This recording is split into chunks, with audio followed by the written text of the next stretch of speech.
Well, I've seen the teaser for The Marvels, and just quickly overlooking it, it appears to confirm some, if not all, the rumors that were leaked about its plot. There was quite a few bit of scenes and imagery there that seemed to confirm what was leaked there. So,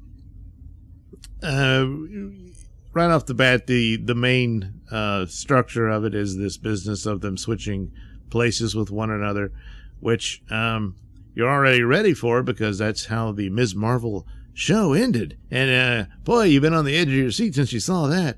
Oh, you didn't? I know. Almost nobody watched it.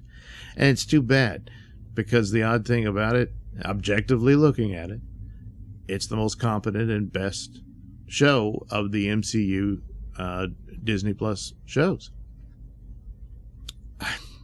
You know, go figure, you know, but that's how it happened, but nobody watched it. Yeah.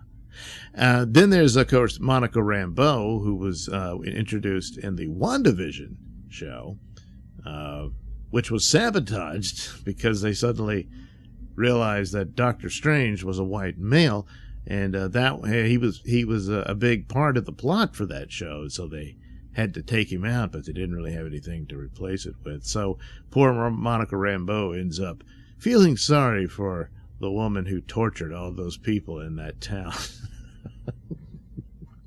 Monica Rambeau, of course, was the real first Captain Marvel for Marvel Comics. The real first Captain Marvel was Shazam, of course, but, well, that's another story. Brie Larson, Carol Danvers was Ms. Marvel. She was Captain Marvel's girlfriend, not Monica Rambeau's girlfriend, but Marvel, who was not a woman. Imagine that. No, was a man from the Kree Empire, and went native when he came to Earth, and became Captain Marvel because he was a captain and his name was Marvel, and all that good stuff. But through the adventures with him, she gets her powers and becomes Ms. Marvel. Later on, Warbird. Yeah, whatever. And Binary, but oh, that would be a problem now. Then back to Ms. Marvel, and then took on the name Captain Marvel long after he had died of cancer. Yeah, it's too bad. And I guess Monica decided, you can have it for whatever reason. And she became Photon. So then Kamala Khan comes along and is a big fan of Carol Danvers, so she took on the name Ms. Marvel because Carol wasn't using it anymore. So there you go. You're all caught up. So there's nods to these elements of the comic books. Of course, Kamala Khan is a big fan of Captain Marvel, and as it happens, there's some connection there. Well, I took it from a scene in the Ms. Marvel show that there is a Kree connection to her powers, even though they also slapped on to her that she's a mutant. Okay, I guess say that makes her more receptive to the powers of the bangle thing that she wears. But still, if they do that, that actually works a lot even better with the connection with the Kree and everything than it does in the comic books. Because I did not care for the Ms. Marvel character in the comic books. That was a identity politics initiative there, and I just don't care for that sort of thing. Whereas the show kind of corrected a lot, especially with the powers to link her more to these sort of cosmic space powers type things that Captain Marvel indulges. So having more of a connection with her, this would be a means by which it's achieved. And I'm only guessing because that's what I took from the show. As for Monica, I mean, well, I guess they'll have to explain it, but I guess it'll be that the circumstances of her powers that happened in WandaVision is similar to how it happened for Carol Danvers. So And then maybe they'll say, oh, her exposure to Carol Danvers at the time when she was a kid, you know. I don't know.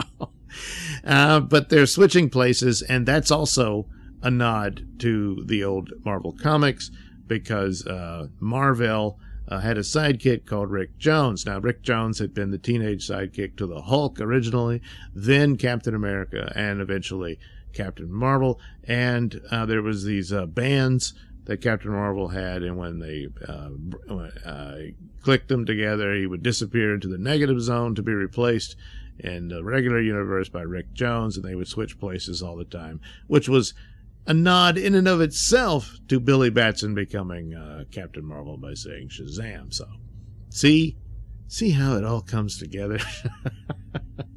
So, that's a big element of the plot of this film, so that they can have their silly hijinks.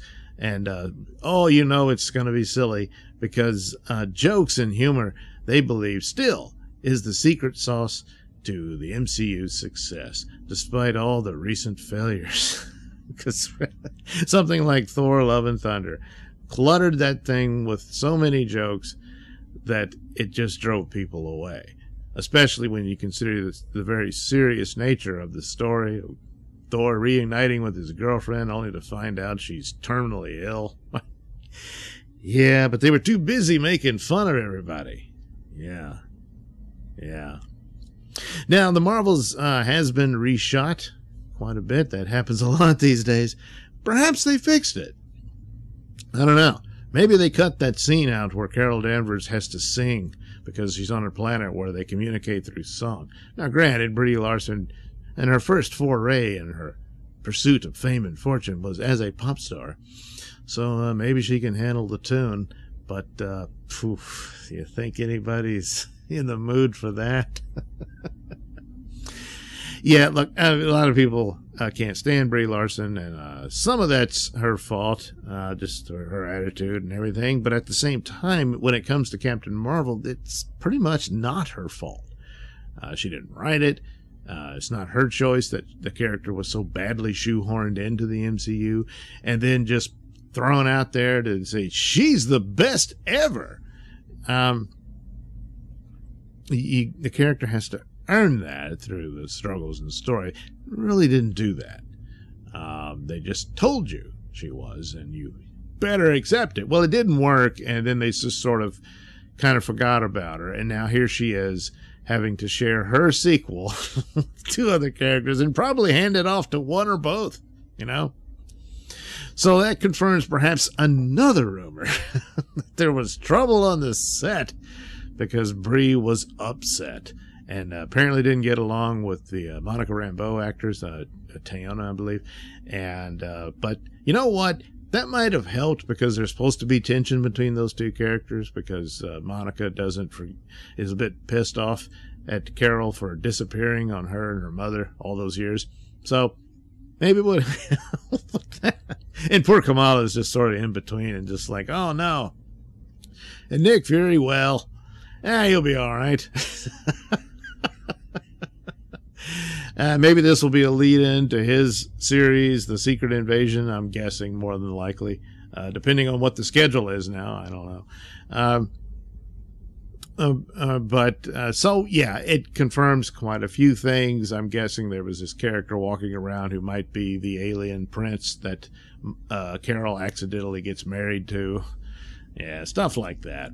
But all for the purposes of being silly. Yeah.